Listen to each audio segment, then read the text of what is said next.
ভিউয়ার্সরা কে কীরকম আছেন? ভালা থাকুন, আমরাও ভালো আছি। ও দেখুন ছোটো মাছ আনা হয়েছে আজকে। এই ছোটো মাছগুলা রান্না করবো। দেখুন মাছগুলো কিন্তু বেশ ভালো, দেখছেন নি? ও দেখুন খুব সুন্দর সুন্দর মাছ। ও দেখুন তরতাজা মাছ, ওটা দিয়া রান্না করবো, খুব ভালো লাগবো। এই তরতাজা মাছ এটা দেখি আমার খুব ভালো লাগে, খাইতেও বেশ সুস্বাদু হইব মনের। ও দেখুন এরকম মাছ সবসময় পাওয়া যায় না, কিন্তু এই মাছগুলো হইল নদীর মাছ। কিছু মাছ আমি বাজা করিয়া। ও দেখুন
হ্যালো ভিউয়ার্সরা, ও দেখুন প্রকৃতির খুব সুন্দর একটা রূপ।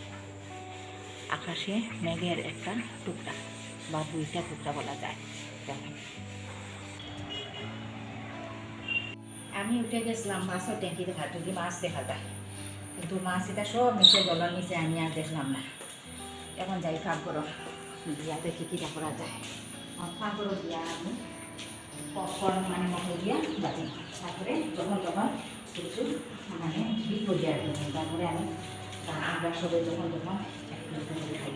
আরও আছে, আরও বাজি নেই, তো আপাতত কয়েকটা আমার পরে আর কি মানে পপকর্ন বাজি দেয়।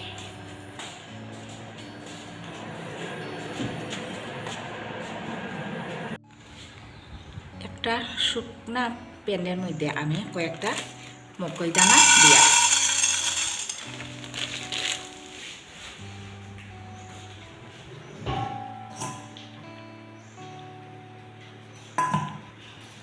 সামান্য একটু লবণও দিলেই আর।